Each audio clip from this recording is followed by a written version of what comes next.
അനി പറയുന്നത് സത്യമാണോ? സത്യം. ഇനി അല്ലാന്ന് തനിക്ക് പറയാൻ പറ്റുമോ? അവളുടെ കണ്ണുകൾ ശ്രദ്ധിച്ചോതാൻ. കാർത്തുവിന്റെ നോട്ടം അവളുടേത്. എന്റെ മുഖത്ത് നോക്കി മോളാണെന്ന് അവൾ പറഞ്ഞപ്പോ എനിക്ക് നിഷേധിക്കാൻ പറ്റിയില്ല. എന്താ കാര്യം? അത് സത്യമായതുകൊണ്ടാ. കാർത്തൂനെയും അവളുടെ അച്ഛനെയും അമര ഐക്യരാമാനം നാട് കടത്തുമ്പോ അവൾ തന്റെ കുട്ടിയെ വയറ്റി ചുമക്കുന്നുണ്ടായിരുന്നു എന്നുള്ളത് നേരാ. പക്ഷെ ആ കുട്ടി തിരിച്ചു വരിക എന്നൊക്കെ പറയുമ്പോ എങ്കിൽ കാർത്തു എവിടെ? അത് ഞാൻ ചോദിച്ചില്ല. ചോദിക്കാൻ പറ്റിയ മാനസികാവസ്ഥയായിരുന്നു എനിക്ക്. ഇതൊരു കള്ളക്കഥയായിട്ട് ഞാൻ കാണും. ചന്തപ്പൻ, ഞാൻ പറയുന്ന അങ്ങോട്ട് കേൾക്കുക. നമുക്ക് മാത്രം അറിയാവുന്ന 10-25 വർഷം മുമ്പുള്ള ഒരു കഥ അവൾ എങ്ങനെ അറിഞ്ഞു? അന്ന് അങ്ങനെ ഒരു കയ്യബദ്ധം എനിക്ക് പറ്റി എന്നുള്ളത് നേരാ. ചെറുപ്പത്തിന്റെ ചോരത്തിളപ്പിൽ പറ്റിയ അബദ്ധത്തെക്കുറിച്ച് വേണ്ടുവോളം പശ്ചാത്തപിക്കുകയും ചെയ്തിട്ടുണ്ട്. ആ ഒരൊറ്റ കാരണത്താൽ അമ്മയുമായിട്ട് തെറ്റേണ്ടി വന്നില്ലേ? പിന്നുണ്ടായതൊക്കെ തനിക്കും അറിയാലോ. ഇനി അവള് പറയണതൊക്കെ സത്യമാണെന്ന് വെക്കുക. എങ്കിൽ അവളുടെ വരവിന്റെ ലക്ഷ്യ നമുക്കറിയേണ്ടത്. താൻ എന്തൊക്കെ പറഞ്ഞാലും ഇത് മുഴുവൻ വിശ്വസിക്കാൻ എനിക്ക് പ്രയാസമാണ്. ഇനി നാളെ വേറൊരാള് ഇങ്ങനൊരു കഥയും പറഞ്ഞു വന്നാല് ഞാൻ അതും വിശ്വസിക്കണോ? എന്തായാലും എനിക്ക് സ്വൈരയില്ല. ദേവകി അറിഞ്ഞാലത്തെ കാര്യ ഞാൻ ആലോചിക്കണേ. തന്റെ മനസ്സാകെ ചഞ്ചലപ്പെട്ടിരിക്കുക. ഇപ്പോ ആദ്യം എനിക്ക് അവളെ ഒന്ന് കാണണം, സത്യം അറിയണം. താനും എന്നോടൊപ്പം വന്നേ പറ്റൂ. എന്നിട്ട് മതി തീരുമാനങ്ങള്. എന്റെ അമ്മയെ വെറും കൈയോടെ കൂരിരുട്ടിലേക്ക് ഇറക്കി വിടുമ്പോ തോന്നാത്ത സ്നേഹവും വികാരപ്രകടനവും ഒക്കെ ഇപ്പൊ എവിടെ നിന്നുണ്ടായി നിങ്ങൾക്ക്? മറുപടി ഉണ്ടാവില്ല. വലിയ അഭിമാനികളായിരുന്നല്ലോ ആലഞ്ചേരിക്കാര്. കെട്ടില്ലമ്മ ഉറഞ്ഞു തുള്ളി കൽപ്പന പുറപ്പെടുവിച്ചപ്പോ സ്നേഹത്തിന്റെ കഥകളൊക്കെ തമ്പുരാൻ അങ്ങ് മറന്നു. ഇരുട്ടിൽ വല്യച്ഛന്റെ കൈയും പിടിച്ച് തപ്പിത്തടഞ്ഞ് പാടം കടന്നുപോയ കാർത്തൂന്ന് പറഞ്ഞ ആ പാവം പെണ്ണിന്റെ കണ്ണീര് കാണേണ്ടി വരില്ലോ എന്നോർത്ത് തമ്പുരാക്കന്മാരങ്ങ് ആശ്വസിച്ചു അല്ലേ? നിർത്ത. കഥകളൊക്കെ ആർക്കും ഉണ്ടാക്കാം, പക്ഷെ സത്യമായിരിക്കണം. നീ പറഞ്ഞതൊക്കെ സത്യമാണെന്നതിന് എന്താ തെളിവ്? ഇതൊക്കെ സത്യമായിരുന്നു മരിച്ചുപോയ എന്റെ അമ്മയ്ക്ക് ഒരിക്കലും ഒന്ന് പറയാൻ പറ്റില്ലല്ലോ. എനിക്കതൊക്കെ ഒരു വെറും ഓർമ്മ മാത്രമാണ്. എന്നെ പ്രസവിച്ച ഉടനെ അമ്മ മരിച്ചു. എനിക്ക് 14 വയസ്സുള്ളപ്പോ മുത്തശ്ശനും. അപ്പൊ കൂടെയുള്ള മുത്തച്ഛനോ? എല്ലാരും നഷ്ടപ്പെട്ടപ്പോ എന്നെ എടുത്തു വളർത്താൻ അങ്ങനെ ഒരാളെങ്കിലും ഉണ്ടായി. ക്യാപ്റ്റൻ മുകുന്ദൻ മേനോൻ. പക്ഷെ അതിലൊക്കെ എന്താ തെളിവ്? തെളിവുകളുണ്ട്. കഴിഞ്ഞു പോയതൊക്കെ ഓരോന്നായി ഞാൻ നിങ്ങക്ക് കാണിച്ചു തരാം. അതൊക്കെ ഒന്ന് കാണാനും കേൾക്കാനും തമ്പുരാന്മാർക്ക് കനിവുണ്ടാവണം.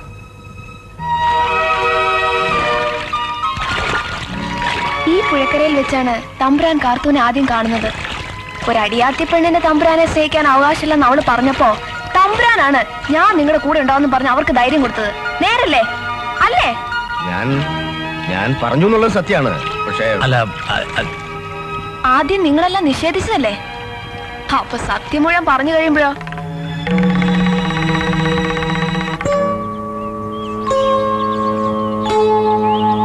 ഈ കൽപ്പടവുകളിലായിരുന്നു തമ്പുരാൻ എന്നും കാർത്തൂനെ കാത്തിരിക്കാറ്. അപ്പുറത്ത് കാവലിരിക്കുന്ന ഈ തമ്പുരാനെ കണ്ട് ഇതുവഴി വരുന്നവർ ദൂരെ നിന്ന് തന്നെ വഴിമാറിപ്പോവും.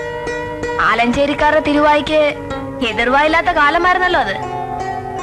അപ്പൊ തമ്പുരാൻ കാർത്തൂന് രാഗങ്ങൾ വിസ്തരിക്കും. ഒന്നും മനസ്സിലാവാതെ ആ പാവം ഈ കണ്ണുകളിലേക്ക് നോക്കി ആവശ്യപ്പെട്ടു, എനിക്ക് ഒന്നുകൂടി പാടി കേൾക്കണം. അന്ന് തമ്പുരാൻ പറഞ്ഞു, ഇതാണ് ശ്രീരഞ്ജിനി രാഗം, ഇതങ്ങനെ എപ്പോഴെപ്പോഴും പാടാൻ പറ്റില്ല എന്ന്. ഇനിയുമുണ്ട് തെളിവുകൾ. ഇവിടെ നിങ്ങൾ ഒരിക്കലും മറക്കാനിടയില്ല. ഈ വരമ്പത്ത് വെച്ചാണ് കാർത്തൂനെ നിങ്ങൾ അവസാനമായി ഒറ്റയ്ക്ക് കണ്ടത്. കെട്ടിലമ്മ കഥകളൊക്കെ അറിഞ്ഞു വന്ന കാലം. അന്നും സംരക്ഷകനായി നിങ്ങളുണ്ടായിരുന്നു.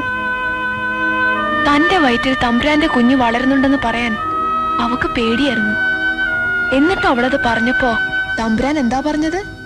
ആരെതിർത്താലും നിന്നെ നിന്റെ കുട്ടിയെ ഞാൻ സ്വീകരിക്കാന്ന്. അന്നാ വാക്ക് നിങ്ങൾ വേഗം മറന്നു കളഞ്ഞു. പോട്ടെ, കുറ്റം ആരുടേതെങ്കിലും ആവട്ടെ. ഇന്ന് കാർത്തുമില്ലല്ലോ, അതുകൊണ്ട് അവളെ സ്വീകരിക്കാൻ വേണ്ടല്ലോ. പകരം തമ്പുരാന് ഈ മകളെ സ്വീകരിക്കാൻ പറ്റുമോ? എന്നെ സന്തോഷിപ്പിക്കാൻ വേണ്ടി ഒരു വെറും വാക്കെങ്കിലും പറഞ്ഞൂടെ? എന്നോട് ക്ഷമിക്കൂട്ടി. ഞാൻ ചെയ്തതൊക്കെ തെറ്റാ, എനിക്കറിയാം. ഒന്നും അറിഞ്ഞുകൊണ്ടായിരുന്നില്ല. അല്ലെന്ന് വേണമെങ്കിൽ സ്ഥാപിച്ചോളൂ, ശപിച്ചോളൂ. പക്ഷെ അറിഞ്ഞുകൊണ്ടായിരുന്നില്ല. കുട്ടി പറഞ്ഞതൊക്കെ ശരിയാ, ഒന്നും നിഷേധിക്കുന്നില്ല. നീ ആലഞ്ചേരിയിലെ കണ്ണിയാണെങ്കിൽ അവിടുത്തെ മകളായി തന്നെ വളരും. അതേടോ, എന്നും നമ്മൾ രണ്ടാൾക്കും ഒരേ തീരുമാനമേ ഉണ്ടായിരുന്നുള്ളൂ. ഇക്കാര്യത്തിലും അങ്ങനെ തന്നെ ആവട്ടെ.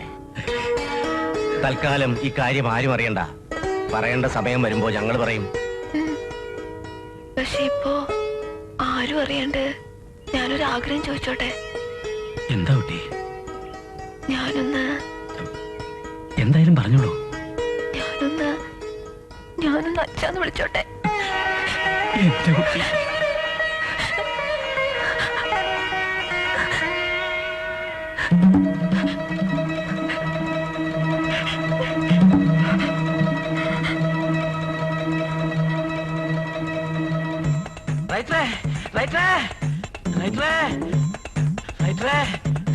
എന്താടാ വിളിച്ചു പോകണത്?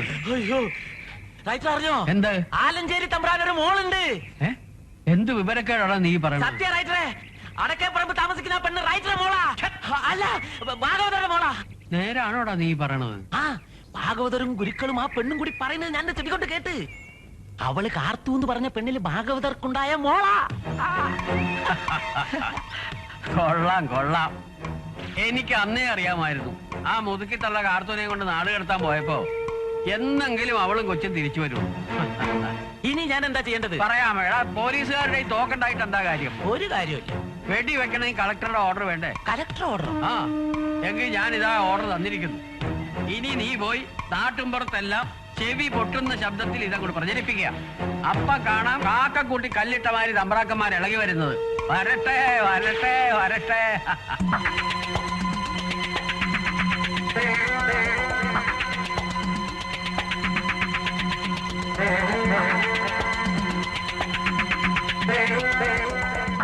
എന്റെ ദേവി, ഞാൻ എന്തൊക്കെയായി കേക്കണേ?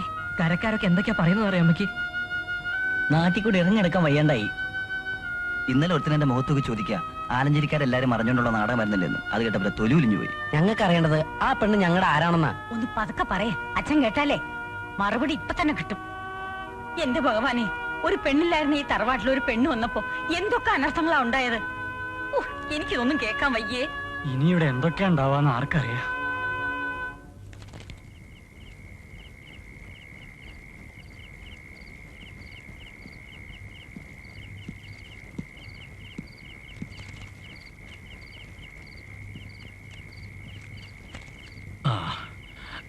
പണിക്കാർക്ക് കൂലി കൊടുത്തോ? അതെ, ബുക്കിൽ എഴുതിയോ? നിക്ക, തനിക്കെന്താ ഒരു ഗൗരവം പോലെ? ഒന്നുമില്ല. അല്ല, എവിടേക്കാ ഈ പോണത്? എന്താ ഉണ്ടേ? ആൾക്കാരൊക്കെ ഓരോന്ന് പറയുന്നുണ്ട്, പക്ഷേ ഞാനതൊന്നും വിശ്വസിച്ചിട്ടില്ല.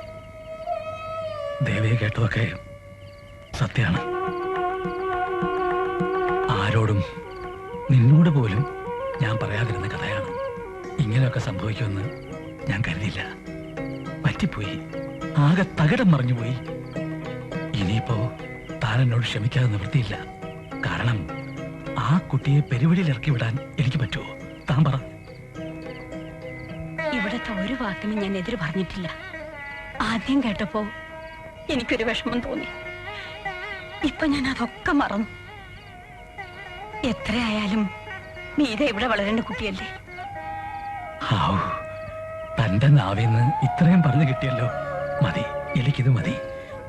ആകെ ഉണ്ടായിരുന്ന ഒരു പേടി, അതും ഇപ്പൊ മാറി കിട്ടി. ഇനി എല്ലാം ഒന്ന് നന്നായി കണ്ടാ മതിയായിരുന്നു. ഒക്കെ ശരിയാവും. ഇത്രയും കാലം ആലഞ്ചേരിയിൽ ഒരു പെൺകുട്ടി ഇല്ലായിരുന്ന ദുഃഖവും ഇപ്പൊ തീർന്നല്ലോ.